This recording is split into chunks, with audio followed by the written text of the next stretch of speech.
అందరికీ హనుమాన్ జయంతి శుభాకాంక్షలు. ఈ రోజు హనుమాన్ జయంతి సందర్భంగా నేను మార్నింగే లేచి పూజ చేసుకొని దేవుడి కోసం ప్రసాదం చేసి దేవుడికి పెట్టేసి గుడికి బయలుదేరాము.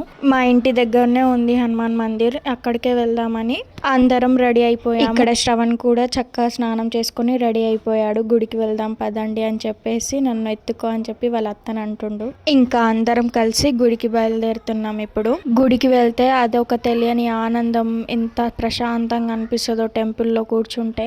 ఈ రోజు నేను కావాలనే ఆరెంజ్ కలర్ డ్రెస్ వేసుకున్నాను. ఇంకా కొబ్బరికాయ, అగరబత్తి, కొన్ని పువ్వులు ఉండే ఇంట్లో అవి తీసుకొని టెంపుల్కి అయితే వచ్చేసాము. గుడిలోకి వెళ్ళి ప్రదర్శనలు చేసుకొని కొద్దిసేపు కూర్చున్నాము. ఎందుకంటే స్వామివారిని అలంకరిస్తున్నారు కాబట్టి. మేము మార్నింగే వెళ్ళిపోయాము టెంపుల్కి, పూజ చేసుకొని ఇంట్లో వెళ్ళాము. శ్రవణ్ అయితే చక్కగా కూర్చున్నాడు. ఇంత కూడా సతాయించడు వాడు. ఎక్కడికైనా వెళ్తే ఎంత ముద్దుగా కూర్చున్నాడో చూడండి, మంచిగా చక్కగా. అస్సలు లేచి సతాయిస్తలేడు. అక్కడిక్కడ వెళ్తాడేమో అని అనుకున్నా నేను. ఇక్కడ చూడండి క్లాప్స్ కొట్టమంటే జేజకి ఎట్లా కొడుతున్నాడు. దేవుడికి మొక్కురా అని చెప్తే చక్కగా మొక్కుతున్నాడు వాడంతలా వాడే. మనం పిల్లలకి ఎలా నేర్పిస్తే అలా నేర్చుకుంటారండి ఎవరైనా, అంతే. హాయ్ చెప్పురా అంటే ఎలా చెప్తున్నాడో చూడండి వీడు. ఇంకా కొద్దిసేపు కూర్చొని వచ్చేసాము. ఇంకా టైం పట్టేటట్లుంది అని చెప్పేసి. వీడియో కనుక మీకు నచ్చినట్లయితే లైక్ చేయండి.